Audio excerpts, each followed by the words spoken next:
Assalamualaikum adik-adik semuanya. Perlu kalian ketahui kalau perhitungan pada sel elektrolisis tidak hanya menggunakan rumus di hukum Faraday saja loh, melainkan kalian bisa menghitungnya menggunakan stoikiometri kimia. Penasaran? Simak baik-baik ya.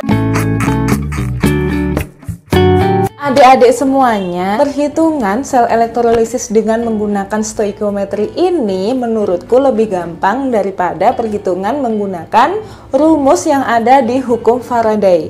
Akan tetapi ada syaratnya. Yang pertama, kalian harus memahami tentang konsep mol, di mana kalian bisa mempelajari di video yang ini.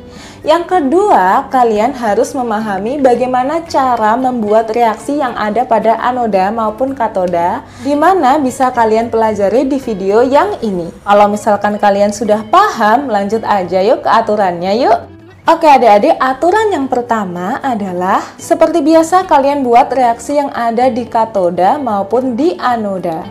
Kemudian tulis masing-masing yang diketahui di soal di bawah masing-masing spesies yang ada pada reaksi yang sudah kalian buat. Kemudian yang ketiga, hitung mol dari yang sudah diketahui ya. Selanjutnya kalian bisa jalan-jalan nih ke spesies yang ditanyakan oleh soal. Sebagai catatan untuk kalian, jalan-jalannya di sini ada aturannya loh. Yang pertama, elektron digunakan sebagai penghubung antara reaksi satu dan reaksi yang lainnya. Yang kedua, sangat penting nih, ingat bahwasanya koefisien elektron tidak mempengaruhi perhitungan. Nah, kalau kalian sudah nyampe ke yang ditanyakan, ya tinggal hitung aja. Oke adik-adik, ini adalah contoh yang pertama ya, aku baca. Pada elektrolisis CdSO4 menggunakan elektrode karbon, terbentuk endapan CD sebanyak 2 gram di katode, di mana ArCd 112. Volume O2 yang terbentuk di anode pada keadaan STP adalah, berdasarkan soal dapat kita ketahui bahwasannya elektrodanya karbon kan, berarti elektrodanya merupakan elektroda inert. Nah, sesuai apa yang sudah aku jelaskan tadi, langkah pertamanya adalah kalian tentukan reaksi yang ada di katoda maupun reaksi yang ada di anoda. Kalau sudah kalian tentukan reaksinya seperti itu kan, kalian masukkan yang diketahui pada spesies yang ada pada reaksi ya. Di sana yang diketahui adalah CD sebanyak 2 gram, ya sudah di sana 2 gram ditaruh di bawah CD.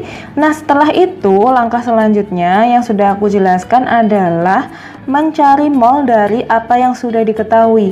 Di sana dari angka 2 gram dapat kita ubah menjadi mol kan dengan menggunakan rumus ini, massa per AR. Jadi massanya 2 dibagi ArCd-nya 112, maka didapatkan angka 0,018. Kemudian langkah selanjutnya adalah kita jalan-jalan. Nah, karena penghubung antara reaksi katoda dan anoda adalah elektron seperti yang sudah aku jelaskan tadi, maka kita jalan dulu ke elektron. Nah, CD koefisien 1 di sana 0,018. Kalau di elektron koefisien 2 jadinya 0,036. Kalau sudah, kita jalan lagi ke reaksi yang ada pada anoda melewati elektron lagi. Tapi ingat seperti yang sudah aku jelaskan tadi, koefisien dari elektron tidak mempengaruhi perhitungan ya. Jadi meskipun di sini koefisiennya 2, sedangkan di sini koefisiennya 4, kalau kita jalan pindah ke reaksi yang ada di anoda, maka molnya tetap 0,036 mol. Kalau sudah, kita jalan lagi yuk ke yang ditanyakan. Ternyata kan tadi yang ditanyakan adalah O2. Ya sudah, dari sini kita jalan ke O2 dengan perbandingan koefisien tentunya. Di sana koefisiennya adalah 4, sedangkan O2 koefisiennya adalah 1. Jadi mol dari O2 adalah 0,009 mol. Dari sini dapat kita cari volumenya O2 pada keadaan STP menggunakan rumus yang ada pada konsep mol ya. V sama dengan N dikalikan dengan volume molar. Kalau STP volume molarnya adalah 22,4, maka dihasilkan volume O2 yang dihasilkan pada elektrolisis ini adalah 0,2016 liter. Oke adik-adik, ini contoh soal yang kedua ya. Aku baca dulu. Pada sel elektrolisis larutan AgNO3 diendapkan logam Ag sebanyak 2 gram. Hitunglah massa I2 yang terbentuk pada elektrolisis larutan NaI jika dihubungkan secara seri dengan larutan AgNO3. Karena di sana ada 2 senyawa pada 2 sel elektrolisis ditandai dengan kata-kata secara seri, maka dari soal ini dapat digambarkan sebagai berikut adik-adik. Ini misalkan adalah larutan AgNO3, sedangkan yang ini adalah larutan NaI. Kemudian seperti yang tadi, karena tidak diketahui elektrodenya apa, maka kita anggap elektrodenya memakai elektrode inert gitu ya. Kemudian kalau misalkan kita punya susunan secara seri ini, langkah yang pertama seperti yang tadi, tetap kita cari reaksi yang ada di anoda maupun di katoda. Karena di sana ada 2 sel, maka ya kita cari reaksi masing-masing sel. Untuk sel 1 atau sel AgNO3, maka reaksi katodanya adalah seperti ini, sedangkan reaksi anodanya adalah seperti ini kan. Kemudian untuk sel yang kedua atau sel NaI, reaksi di katodanya adalah seperti ini dan reaksi di anodanya adalah seperti ini. Karena yang diketahui adalah Ag, sedangkan yang ditanyakan adalah Ai, maka di sel 1 dapat kita ambil reaksi yang Ag aja, sedangkan di sel 2 dapat kita ambil reaksi yang I saja. Seperti yang tadi, di sel 1 ada reaksi katoda seperti itu dan di sel 2 ada reaksi anoda seperti itu. Sesuai dengan aturan tadi, cantumkan yang diketahui. Di sana yang diketahui adalah logam Ag sebanyak 2 gram. Ya sudah, kita taruh di bawah Ag. Kemudian langkah berikutnya adalah hitung mol dari apa yang sudah diketahui. Karena di sana ada 2 gram, dari 2 gram tersebut dapat kita hitung mol dengan menggunakan rumus ini kan.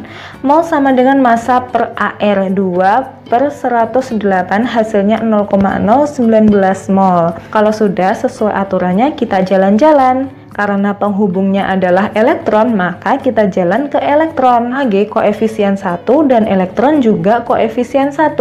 Maka kalau Ag-nya 0,019 mol, E-nya juga 0,019 mol.